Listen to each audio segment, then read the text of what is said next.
Everyone. So, welcome to the second video in English 100.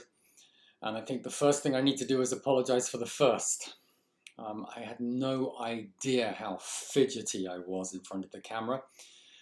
It must have been driving you absolutely nuts. So, my son was actually joking that I looked like one of these inflatable pipe guys, outside the gas stations you see. So I'm going to try and be more kind of staid and still and controlled in front of the camera here. I don't know how long that's going to last, but I'm going to try. It's difficult when you're on a cocktail of 5-Hour Energy and vodka. You think I'm joking. But talking of cocktails, I'm not sure what cocktail Eminem was on when he put together his album Slim Shady in, I think it was 1999. I don't say that to disparage him because actually he uses language in a very interesting way. And that's what I want us to look at for the first part of this video. Let's remember the 3 steps of a rhetorical analysis. I took you there last time. Step 1, what is the message? What is the writer, speaker arguing for or against? Second, how does the language of the text communicate the message? And thirdly, what do we think? What's the critique? In the case of a literary text, poetic text, or a song lyric, which we're just about to turn to, obviously, steps 1 and steps 3 become very subjective, become very open to interpretation. When I discuss the message of this first song, which is called My Name Is, I get very different responses in the classroom. Some students think that there's a very serious message in what Eminem is doing here. It's to do with the dangers of celebrity cult, the dangers of living an inauthentic life, a life where one becomes slave to one's appetites. They see a serious message. Other students in the classroom disagree, and they argue perhaps that it's more nihilistic. It's almost as though this is an anti-message message. It's just nonsense. Well, that's your prerogative, isn't it? It's your business what you think this song means. It's subjective and comes down to interpretation. But if we turn to the detailed way in which language is used, there's much that we can discover here and explore. And in doing so, of course, we're in that step 2 process where we are looking at how different rhetorical strategies and devices are used to communicate.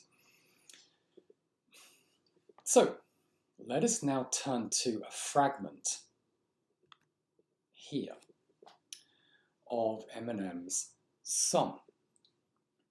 All I want to do quite simply is go through each sentence, exploring how language is being used, what's going on. The opening. Quite simple. Hi, kids. What's he doing there with language? The answer I get in the classroom very quickly is he is identifying with his audience. Yes, of course, that's exactly what he's doing. It's very simple, very obvious, and very important. We need to be cognizant, sensitive when it comes to identifying with our audience and pitching our language in a way that will relate to that audience. This goes to genre, something I'm going to talk about a bit later in the course.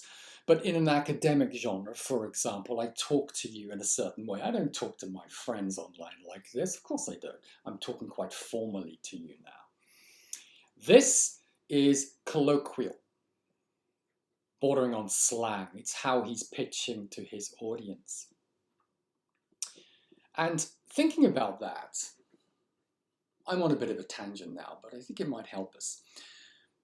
I'm reminded of the ancient Greeks who had 3 different words for time,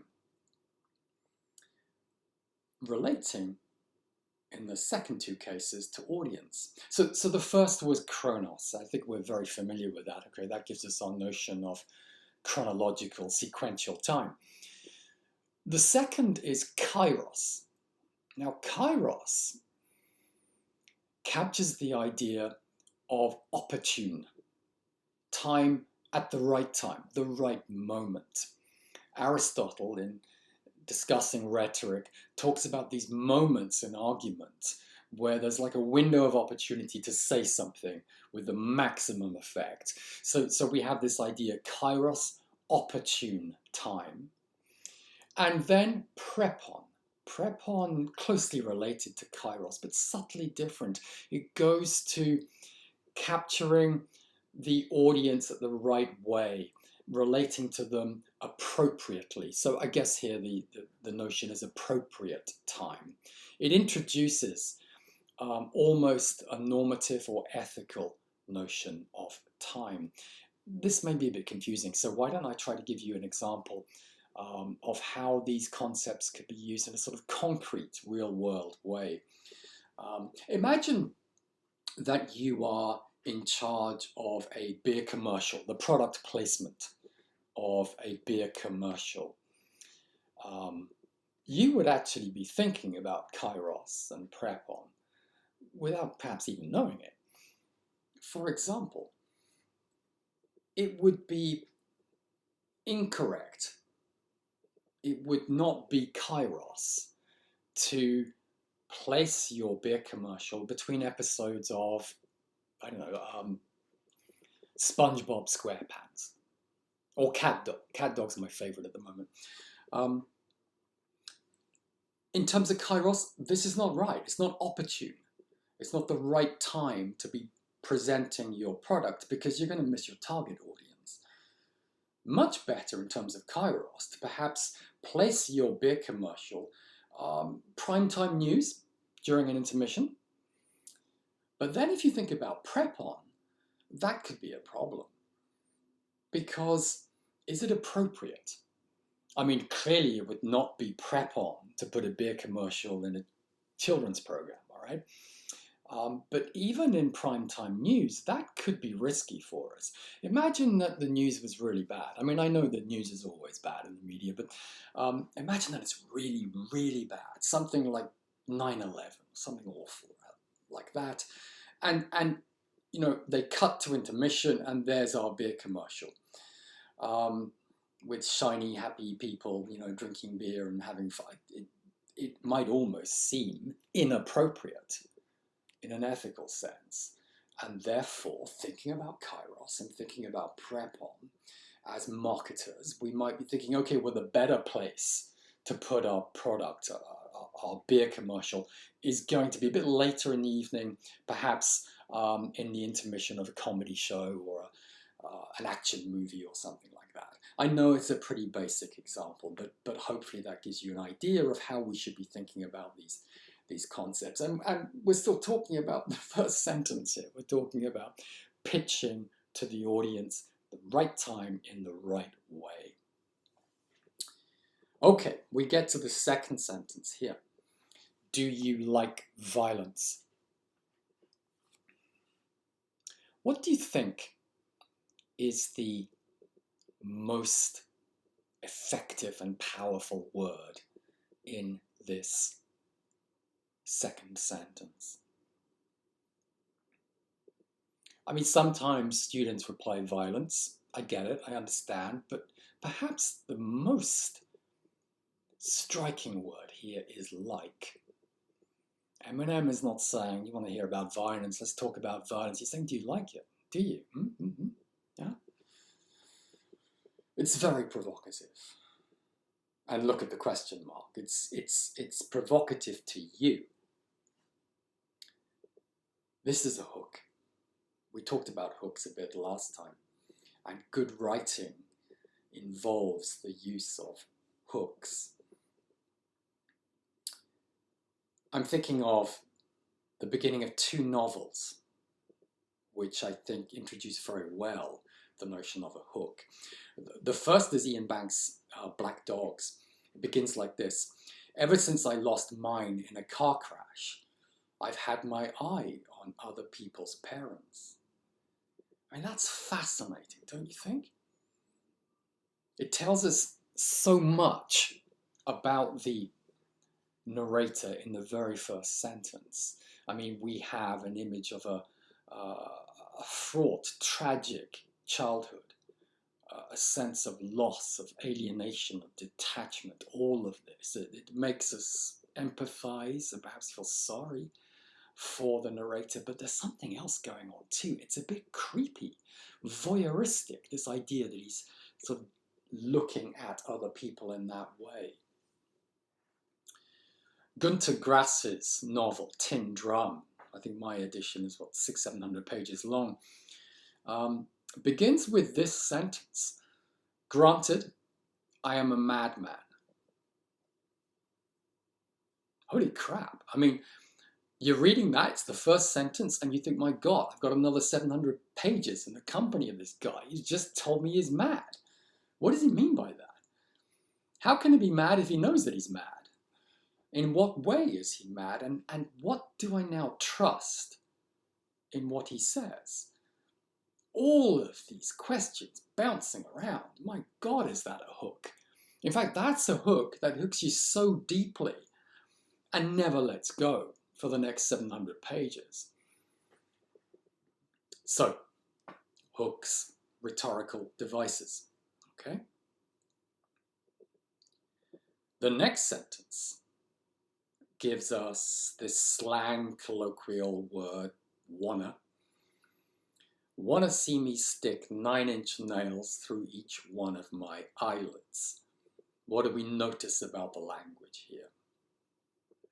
Ye should be noticing the question marks, all right? Because this is how he's building up the provocation here. We have very graphic imagery. This again is rhetorical device. You know, you draw pictures with language, imagery.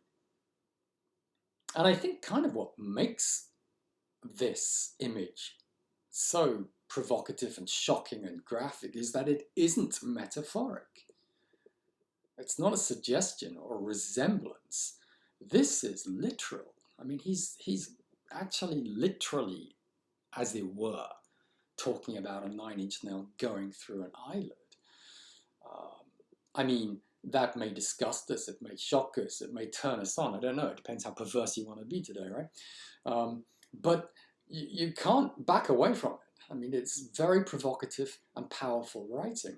And the reference to 9-inch nails here is, as many of you will know, a reference to another band. So what we have here is another rhetorical device. It's called an allusion, which is a reference to something external to the text.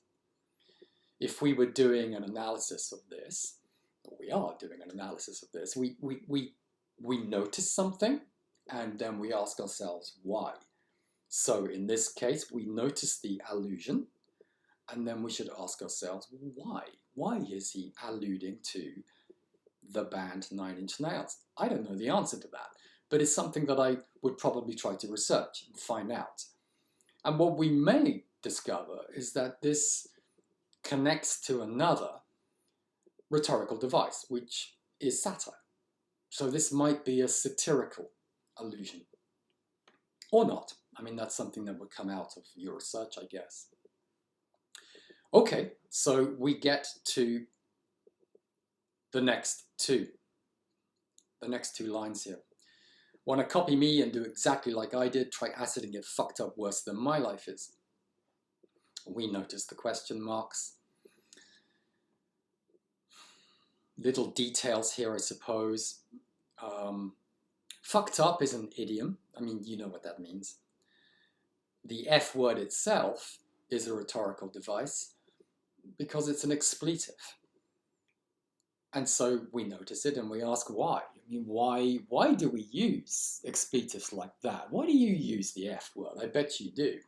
I have to confess I do too.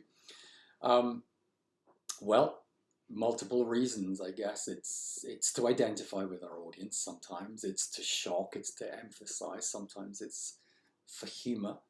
Sometimes it's idiomatic, like this.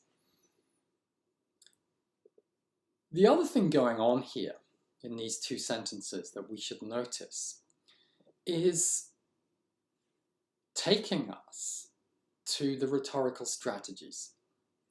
So far today I've just been talking about rhetorical devices, but if you remember from the first video, there are 3 rhetorical strategies: pathos, ethos, and logos. Now, if you think that there is a serious message in this song, and some of you I think do think that, then you ought to be looking at some point for pathos and ethos, maybe logos, but certainly you need a rhetorical strategy here to be pushing the message.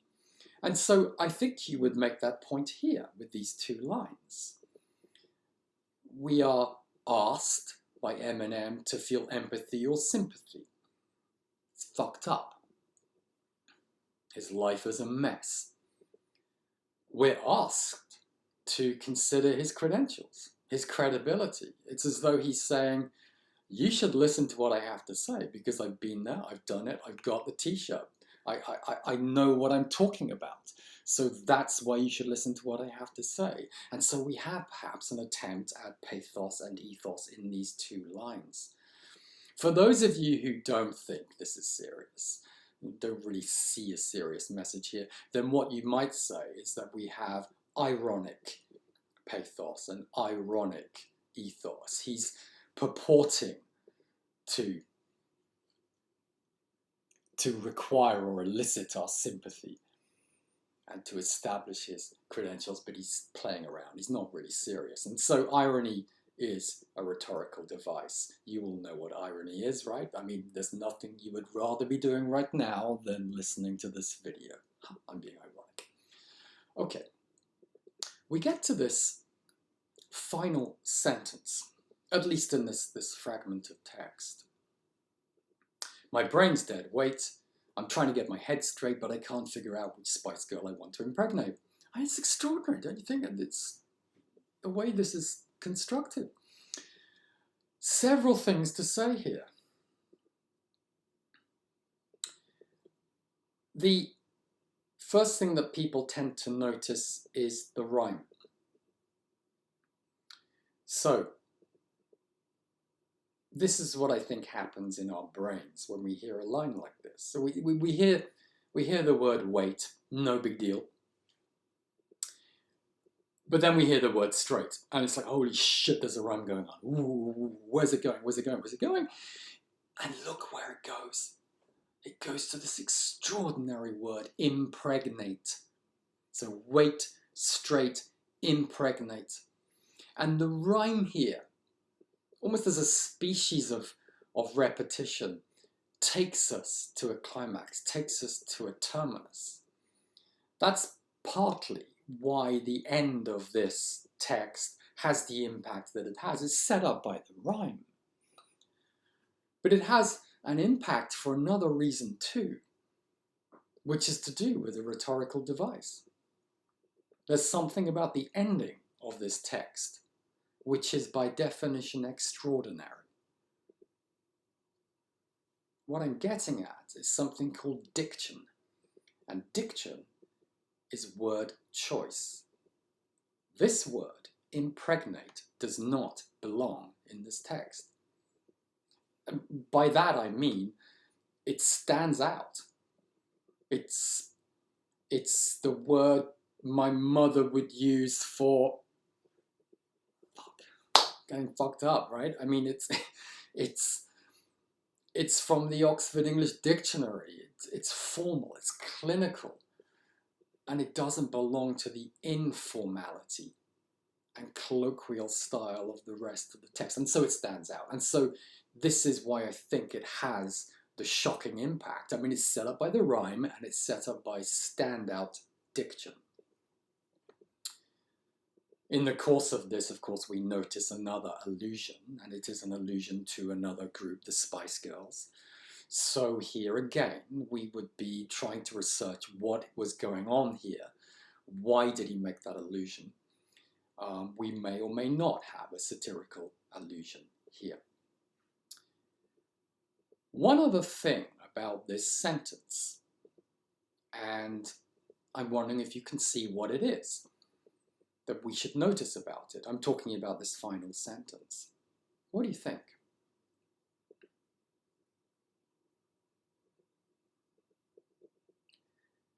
When I'm in the classroom and I ask that question, I tend to get silence.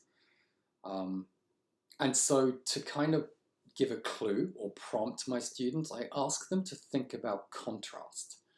Contrast is your friend.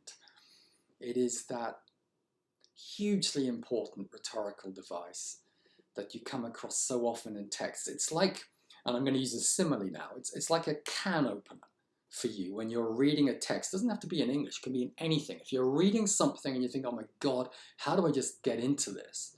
Start understanding it. Go for contrast. And suddenly things will start opening up for you. What is the main contrast here between the first 5 sentences, 4 lines, and this last one? Well, we have a series of question marks and then we don't. There's also a contrast in terms of the length of the sentence here. And this goes to syntax. Syntax means sentence structure. And syntax is another rhetorical device. It's very, very important. You're sort of subconsciously thinking about these things even when you're writing emails or texts. You know, how long should my phrase be, what it is I'm saying? What we have here is a relatively speaking long, compound sentence. I'm not saying it's long per se. I mean, you could pick up a novel by Proust and encounter a sentence which is 1.5 pages long because he just dots it with semicolons, right? But comparatively speaking, this is longer than anything else we've had. The question is why? This is what I want you to keep doing. You don't just notice stuff, you ask why. So why? Why do we have a comparatively or relatively long compound sentence here at the end of this text? Well, perhaps what he's trying to do is replicate in the syntax the tortuous, difficult, long process of trying to get his head straight. And so it is that language is being used to communicate here, to push a message, an idea, an image. That's what's going on.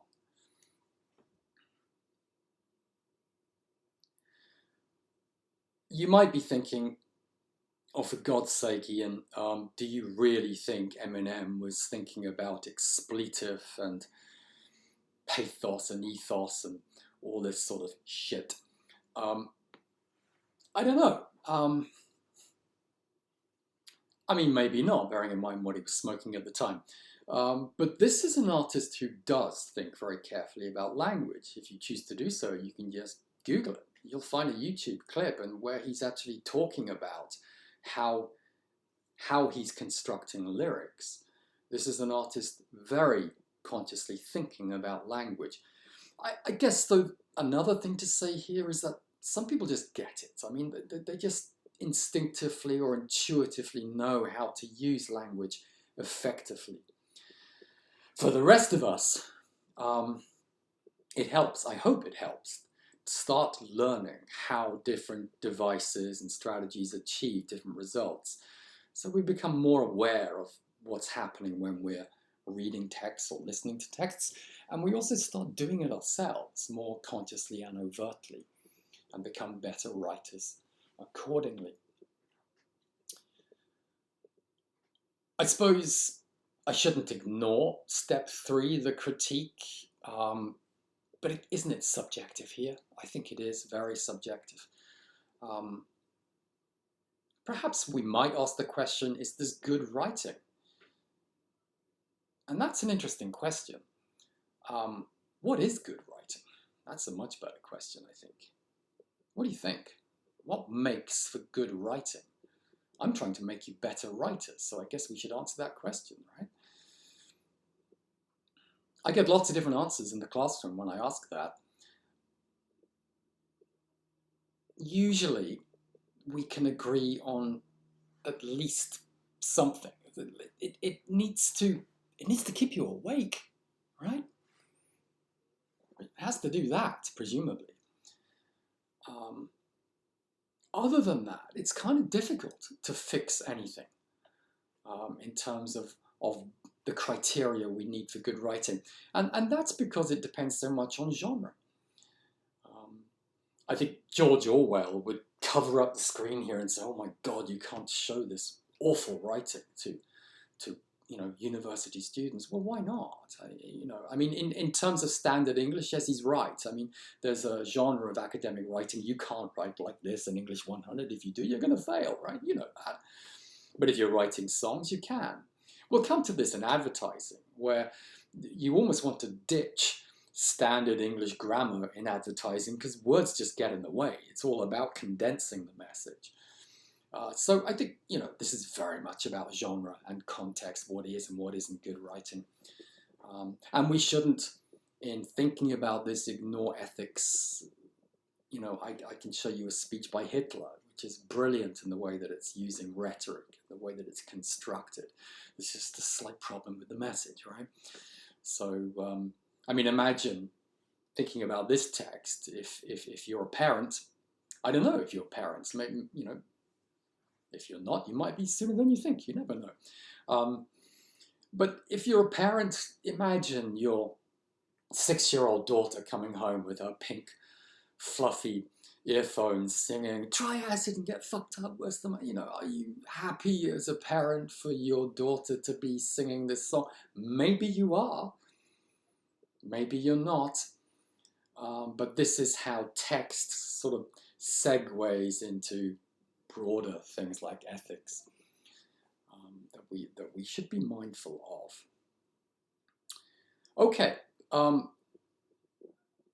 I suppose the next thing I want to say is that we will encounter writers who do know about all this stuff, this rhetoric stuff. They do very consciously think about language and how it's being used.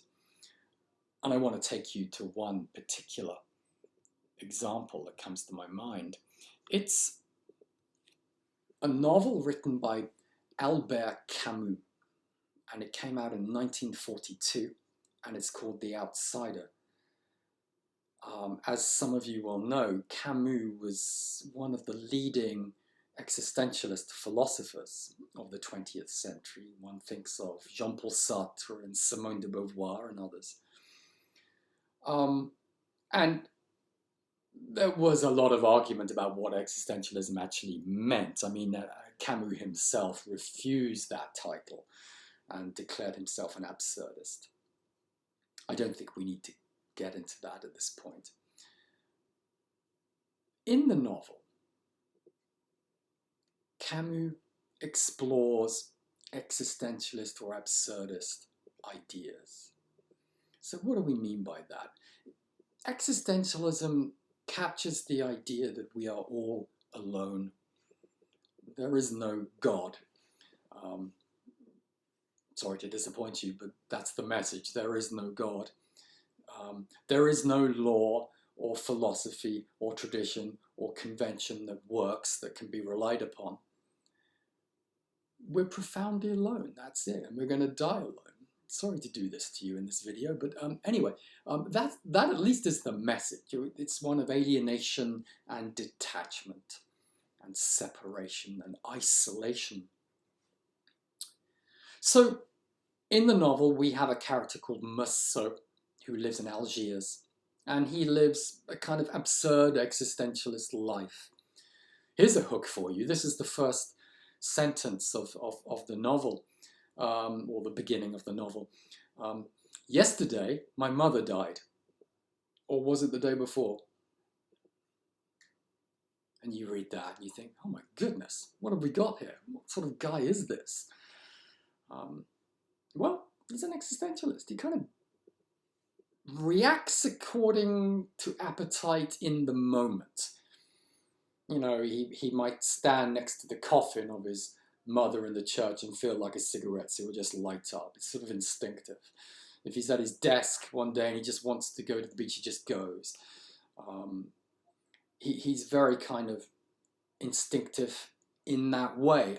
Sort of halfway through the novel, he encounters an Arab sitting on a rock on a beach.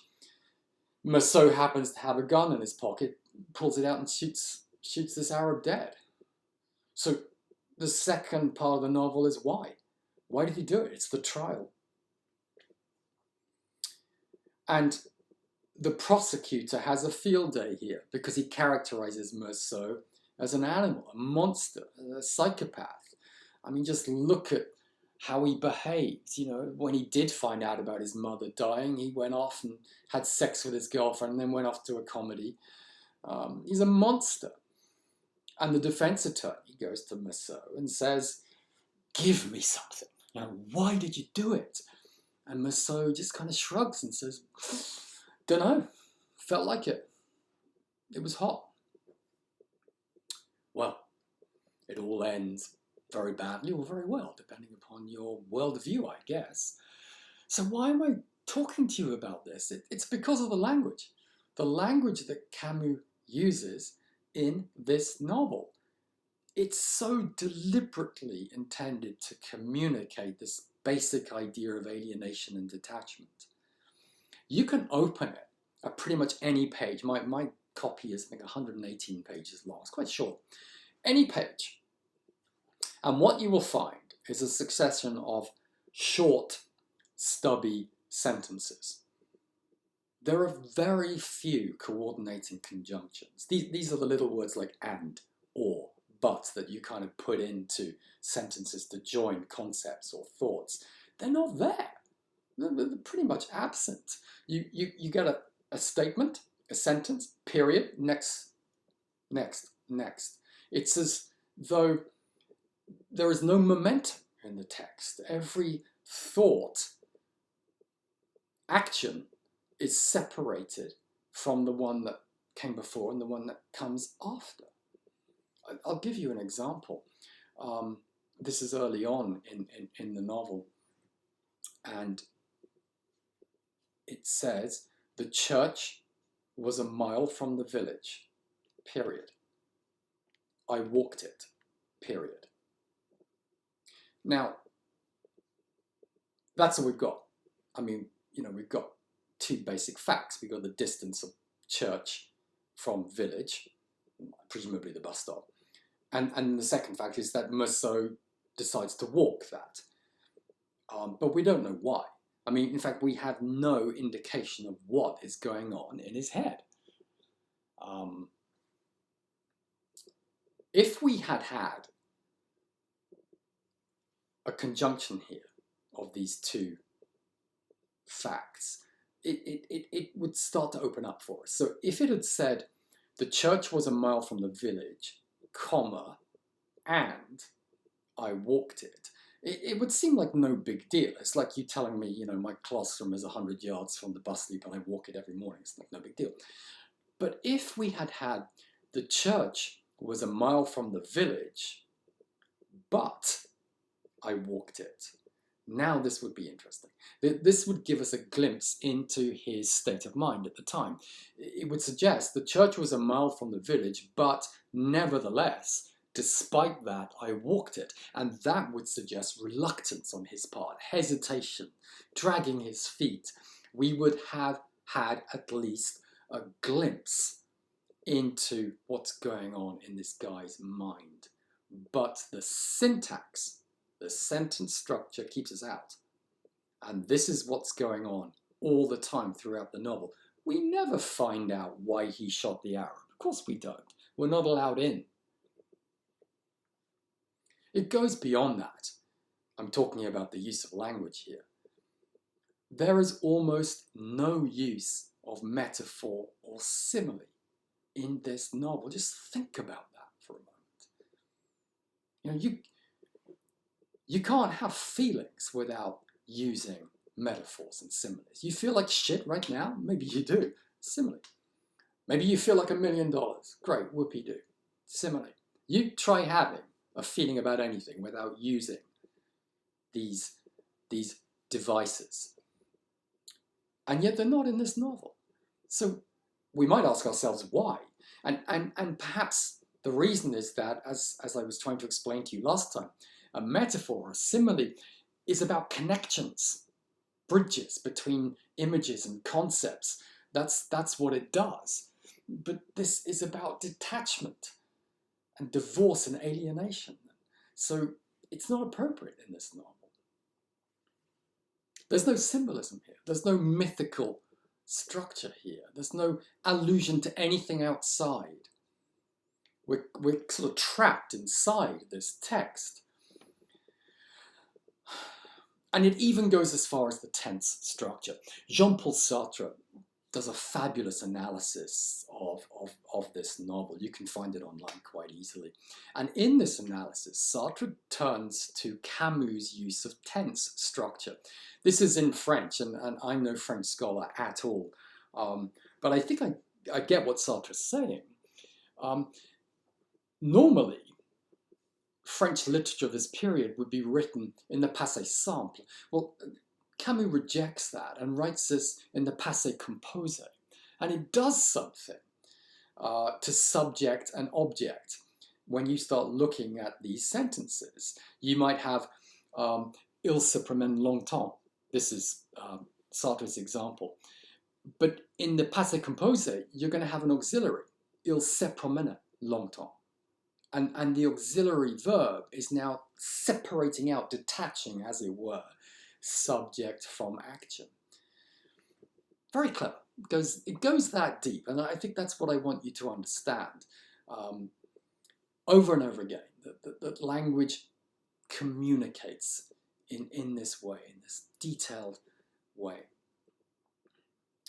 So just as another example, why don't we turn to a song that I think you're all going to be very familiar with. Here we are.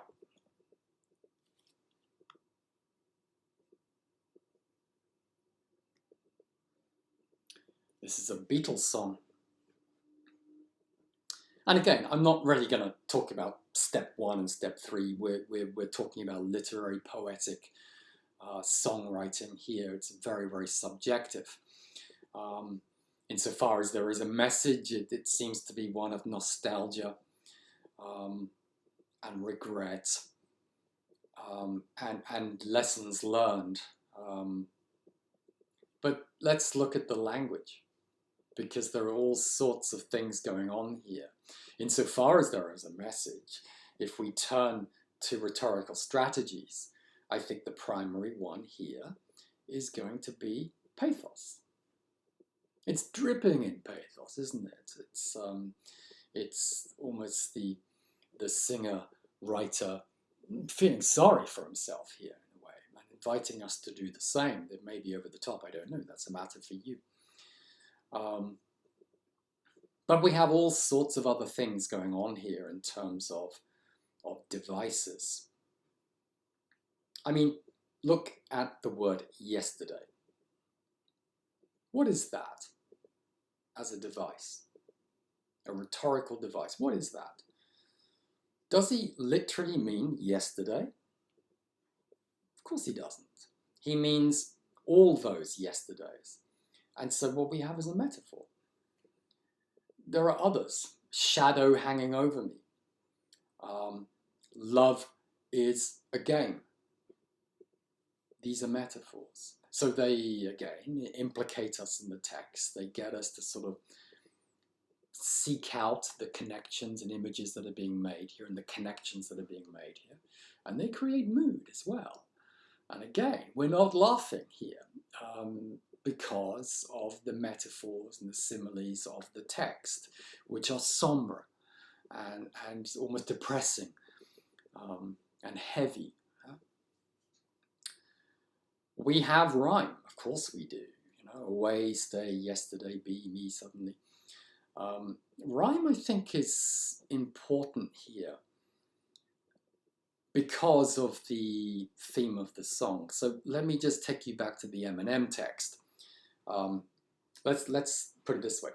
One of the reasons the word impregnate has the impact that it has is because you remember the words straight and wait. So in other words, rhyme requires you to use the mental faculty of remembering, right? You have to. That's what you have to do if rhyme is going to work. And this song is about remembering. So it stands to reason that the device that kind of lends itself to the song is going to be rhyme, because it implicates us in the remembering process.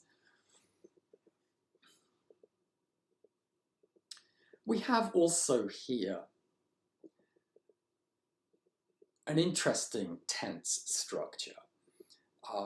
Let's look at this first stanza. So each of these sort of 3-line or 2-line sections we call stanzas when we're analysing poems or song lyrics. You probably knew that, right? Let's look at the first one here. Yesterday, all my troubles seemed so far away. So this is past predicated. Now, present tense. It looks as though they're here to stay. Oh, I believe in yesterday, something past predicated. And so what we have here is a tense structure which almost turns in on itself. And that can be a problem in terms of connecting all the stanzas together. So with a song like this, the writer needs a unifying device. And it's a repetition here. It's the repetition of the word yesterday, which appears in every single stanza. In fact, if you put a circle around them and connect them all up, yeah, you can do it and weave down to the bottom. And so what we have is what we call a diction rope. Diction is word choice, okay? The repetition here of a single word over and over again connects or unifies the text. Think of it, to use a simile, like the backbone or the spine of a text. And if you're analysing song lyrics, and some of you will do this in your research paper, you want to be on the lookout for these diction ropes. They might be alliterative ropes. They may be to do with sounds, repetition of sounds. And in larger, shall we say, prose texts, for example, a political speech, you will often find that you have something like a diction net rather than a rope. It might be the repetition of phrases throughout the text which unify it. We'll actually look at a couple of speeches that do that down the track, so just be aware of that. Okay, all right, I want to now move on to something else. Right, so I promised you in the last video that I would show you a rhetorical analysis that I've written myself of the text by Martin Luther King that we looked at in the first class. So why don't I bring it up on the screen here? I've sent this to you as a email attachment, or you'll find it on Moodle. So here we are. Let's bring it across.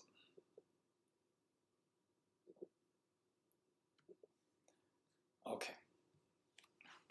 So a few things that I want to say about this. Let's look at the beginning. This letter was written by Martin Luther King in 1963 as a passionate argument for non-violent civil disobedience as the only realistic means of addressing the inequality and deprivation suffered by Black people in American society. That is step one of a rhetorical analysis. Accomplished. Tick. So that's it. You do it in the first sentence of your assignment when you're doing a rhetorical analysis. You're going to identify the message, tell me what it, introduce me to the text, the writer, and say this text or this writer is arguing for this or arguing against that. And that will be step one. The second sentence here, you can actually use in your assignment. It's going to help you, I think, to pivot. As a piece of persuasive writing, King draws on a number of rhetorical strategies and devices to advance his case. Notice that I use the word king now.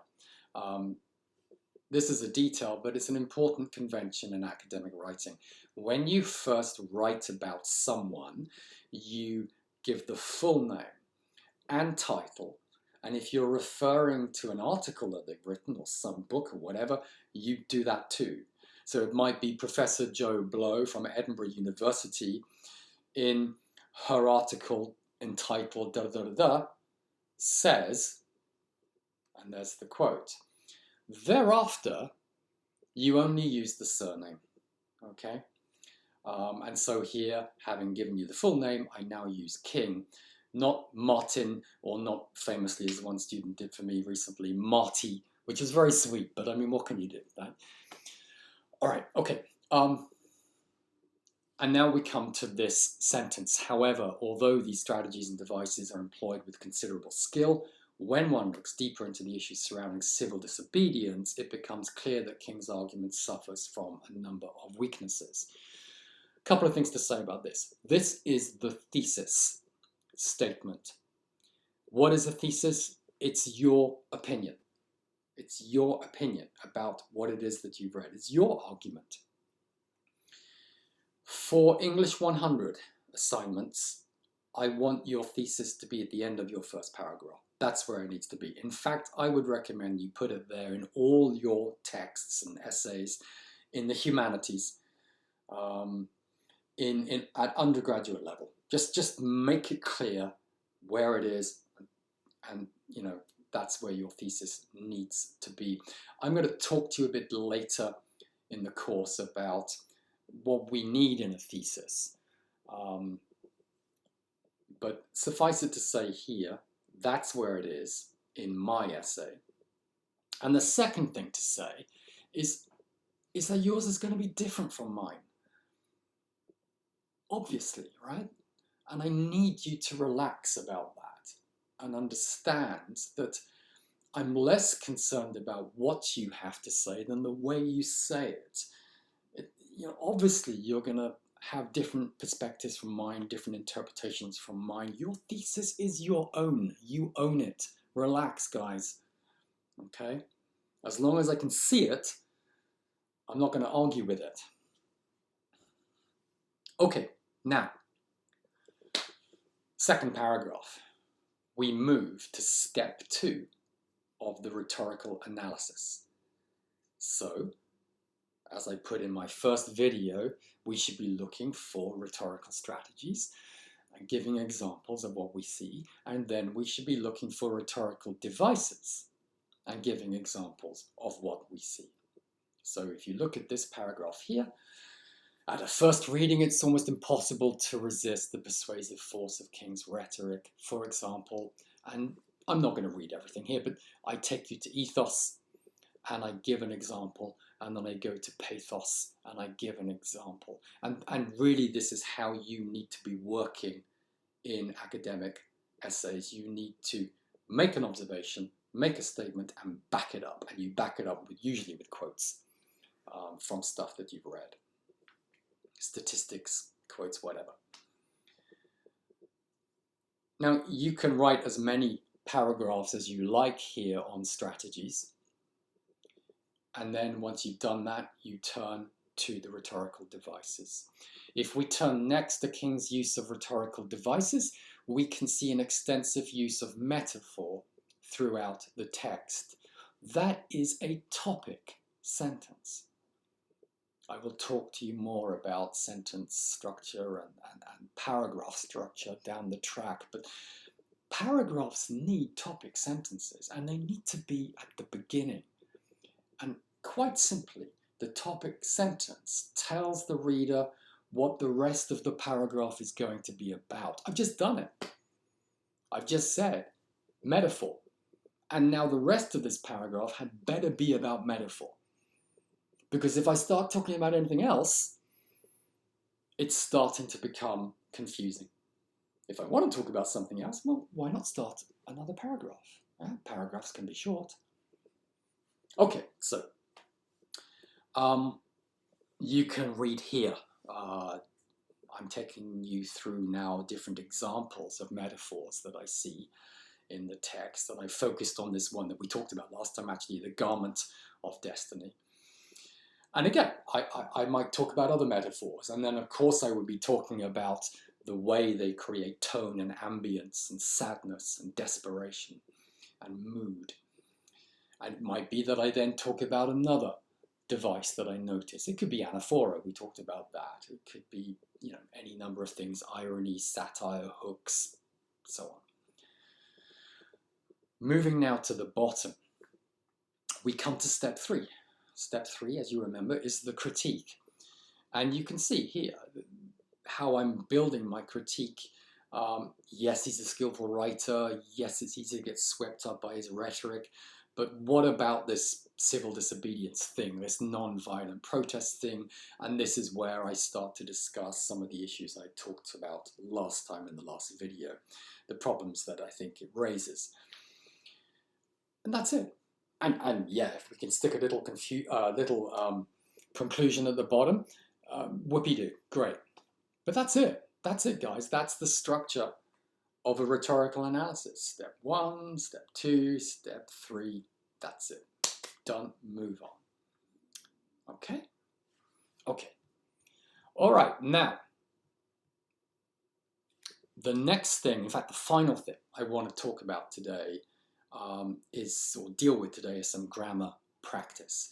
So if you are a brilliant writer, which is to say, if you know that you are a brilliant writer, then pour yourself a gin and tonic, go off to the beach, relax, move on. But if you know that you have some problems with your writing, then stick around, and hopefully what I'm going to do next is going to help you.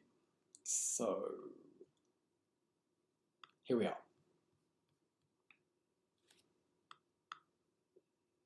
Okay. All right. What we've got here is a number of sentences which contain common grammatical mistakes made at first-year university level writing. Let's just look at this first one. As the head coach's statement about the team's poor performance since the beginning of the season, there is plenty of room for optimism now that the injury crisis is over. Let's just deal with the big problem here, which is subject-verb agreement. What is the subject of this first sentence? Your answer should be the statement. And once you know what the subject of a statement, what the subject of a sentence is, then you will very easily be able to figure out the correct verb form. So as we know that it's the statement, the verb form here is indicates. Okay. The other thing we need to deal with straight away is this coach. We need an apostrophe. We've got a statement which belongs to the coach, assuming that it's one coach. We would put the apostrophe in front of the S. When you have a plural possessive, then the apostrophe will come after the S. Okay? So exactly the same issue here with the word team. If it's one team, then we're going to have an apostrophe in front of the S. If it's more than one team, it's going to come after the S. Now, here's the thing. Apostrophes have gone missing in academic writing in the last few years. Just gone. Why? Well, of course, it's because we text. And we're not pissing around with apostrophes and stuff like that when we text. Actually, I do. And that's why people laugh at me. My son just thinks it's hilarious that I write, apostrophes and things. But again, we're back to genre. The genre of academic writing is formal. You have to write with apostrophes, because if you don't, well, you're going to lose marks. And also, sometimes it's just not going to be clear what you're saying. I mean, that's the point about grammar. We'll come to it over and over again. It's not just giving you a hard time. It's because grammar goes to clarity. Actually, let's consider this. I didn't marry Sue because I wanted a quiet life. What does that actually mean? And the answer is we don't know until we find out if there's a comma or not. If there's no comma, then I didn't marry Sue because I wanted a quiet life means I did marry her. If we have a comma, I didn't marry Sue, comma, because I wanted a quiet life, that means I didn't marry her because I wanted a quiet life. And so we have two profoundly different meanings, all turning on the presence or otherwise of a tiny comma, a tiny punctuation mark. Things like this matter, and they're not going to be picked up by a grammar check on a computer. So that's why we really do need to know the basic rules here and how things work. This second sentence, let me ask you the same question. So what do you think the subject is of this second sentence? And your answer should be the list. And when you know that that's the subject of the sentence, then you can find the correct verb form here quite easily, is. So the list of the athletes who qualified is printed in today's newspaper. Look, if you've got a problem with this, and I know that many second language students do struggle with subject-verb agreements, and I perfectly understand because I'm crap at languages myself, you need to go to the Writing Centre online and get hold of their little tools and handouts and online help with subject-verb agreements. And in fact, why not even write to one of the instructors there in the Writing Centre saying, you know, I've got this particular problem with my writing, can you help me? And they will. So that's what you should do. Now, we have a possessive again, don't we, here?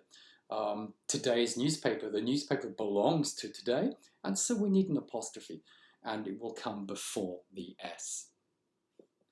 The trees at the bottom of the garden are getting too big. Well, here is a basic high school mistake. If it's too many or too much, it's two O's. That's the way to think about it. I think that they might become a hazard in high winds. And now we need to choose the correct adverbial conjunction here. Which one do you think it is? And the answer is besides. They are blocking out the nice view. Look at the syntax, the structure here, because it's brilliant. It's something that if you can introduce into your writing is really going to impress your instructors. You have a statement, an independent clause. I think that they might become a hazard in high winds. Then you have a semicolon. Then you have a conjunction. Then you have a comma. That's brilliant. That's really nice writing. Understand that the semicolon could be a period. I mean, that's the thing to understand about semicolons.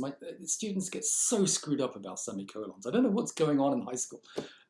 Think of a semicolon like a period. I mean, it's not, but think of it like a period. Whenever you use a semicolon, you can use a period.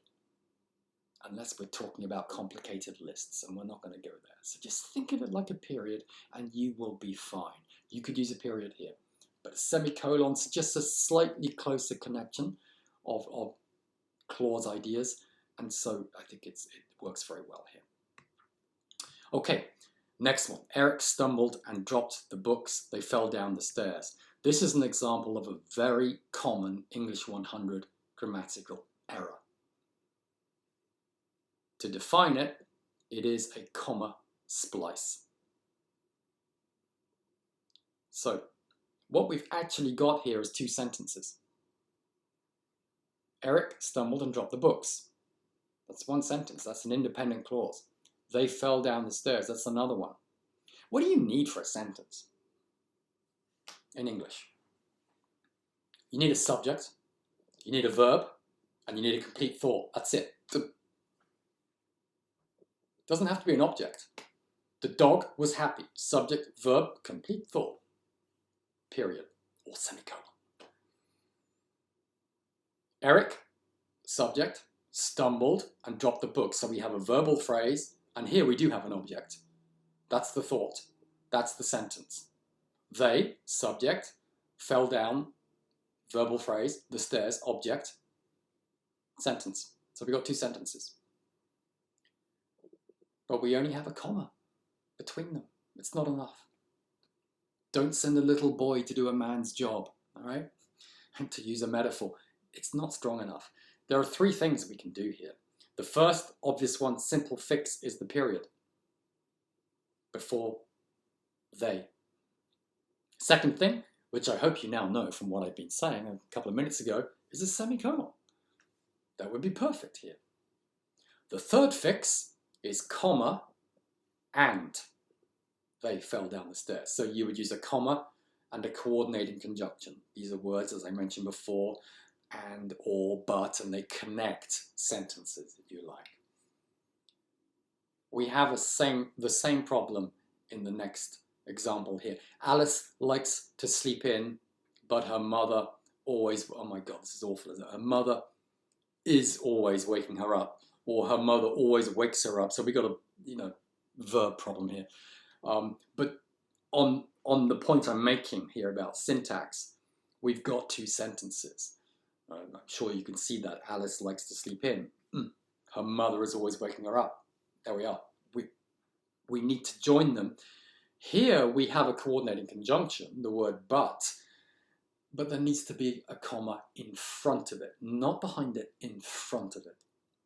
And again, I'm sorry to repeat myself, you could just delete the word but and put a period in there, or you could put a semicolon in there, okay?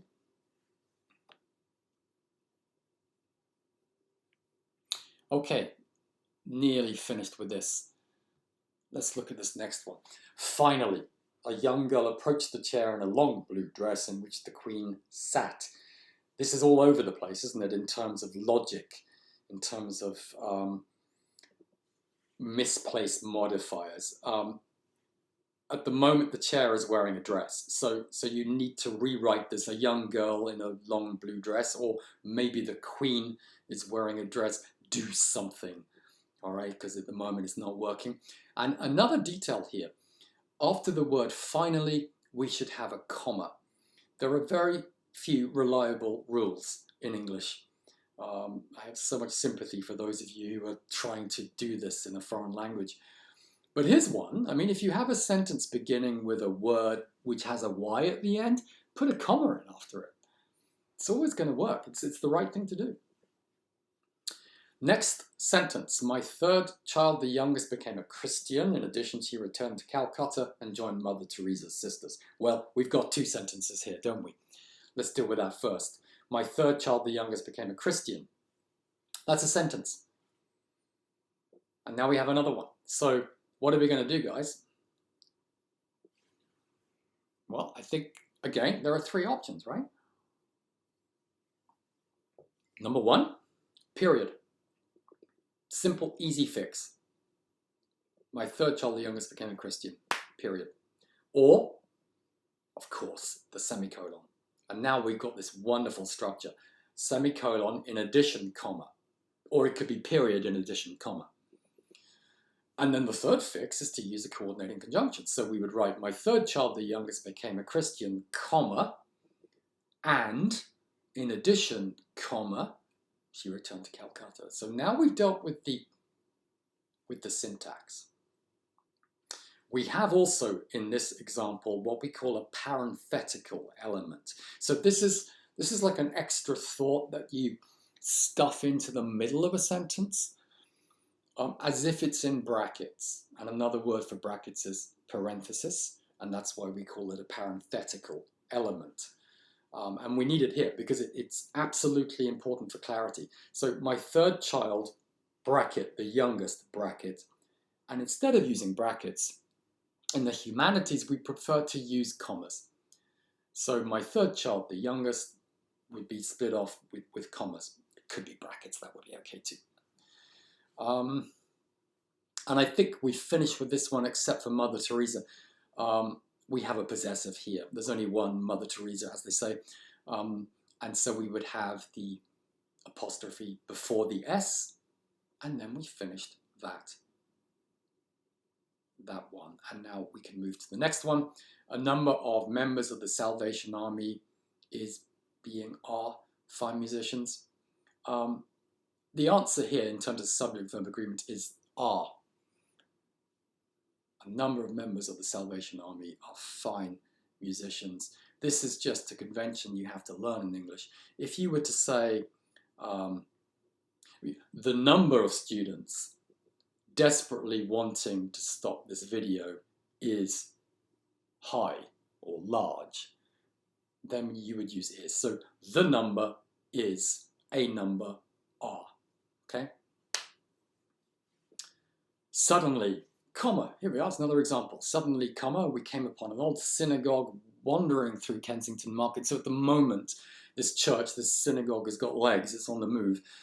Clearly, you know, it's in the wrong place. So we'd have to rewrite this. Suddenly, comma, wandering through Kensington Market, comma, we came upon an old synagogue. There may be another way of doing it. That's up to you. And then we come to this final one. Chaucer's Middle English. Well, obviously we need an apostrophe there, right? Chaucer's Middle English tells us how the English spoke to one another, comma, cursed one another, and told each other jokes. So we need to keep things parallel. And we have here this thing called the Oxford comma in a list. Where I come from, it would be spoke to one another, comma, cursed one another, comma, and told each other jokes. But I think here in Canada, you dispense with the final comma in a list. I don't give a damn either way there. It's fine, whatever works. All right. Okay, I think that's all I want to do for us today. I'm sure we're all fed up with this and want to do something else. Next time we meet, we'll work a bit more on how to practice rhetorical analysis and talk in more depth about these strategies and the devices and how they work. Thanks very much, and I'll see you next time.